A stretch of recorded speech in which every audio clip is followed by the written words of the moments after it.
Retorika umum dalam kerjasama pengolahan emas.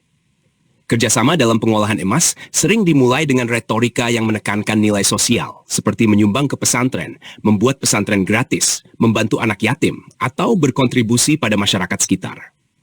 Niat baik ini sangat mulia, namun dalam konteks kerjasama teknis seperti pengolahan emas, pendekatan ini sebaiknya tidak menjadi pembuka pembicaraan. Setiap individu memiliki caranya masing-masing untuk berkontribusi secara sosial, sesuai dengan kemampuan dan keikhlasannya.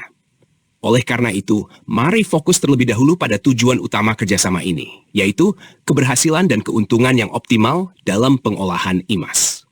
Efisiensi dan teknologi dalam proses pengolahan. Ada beberapa pihak yang menyarankan untuk menghindari penggunaan mesin stone crusher dan menggantinya dengan tenaga masyarakat setempat. Pekerjaan ini dikatakan bisa dikerjakan oleh ibu-ibu dengan upah harian sekitar Rp50.000 hingga Rp100.000. Ide ini terlihat mendukung pemberdayaan masyarakat. Namun dari sisi efisiensi pengolahan emas, pendekatan ini kurang tepat. Mesin stone crusher memiliki kemampuan jauh lebih tinggi dibandingkan tenaga manusia. Untuk menyamai kapasitas sebuah mesin ini, diperlukan ratusan atau bahkan ribuan orang. Jika kita menggantungkan proses tersebut pada tenaga manual, hasilnya akan jauh lebih kecil. Dan pendapatan dari kerjasama ini tidak akan memadai dibandingkan waktu, tenaga, serta risiko yang diambil. Pada akhirnya, pendekatan manual seperti itu membuat kerjasama pengolahan emas menjadi kurang layak secara finansial. Pendapatan yang dihasilkan hanya setara dengan pekerjaan konvensional lainnya, seperti berdagang di pasar. Tujuan utama kerjasama.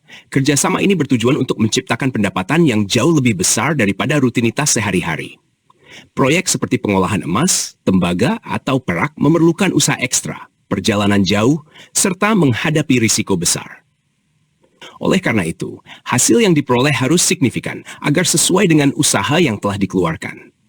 Jika tujuan kerjasama ini hanya untuk mencukupi kebutuhan harian, maka lebih baik setiap individu tetap menjalankan aktivitas yang sudah ada tanpa perlu mengambil risiko besar.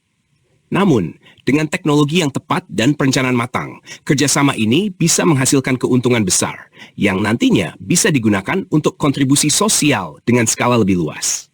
Sebagai kesimpulan, fokus utama dalam kerjasama pengolahan emas adalah efisiensi dan hasil yang optimal. Dengan keuntungan yang besar, setiap individu dapat mewujudkan niat sosial mereka tanpa mengorbankan produktivitas proyek.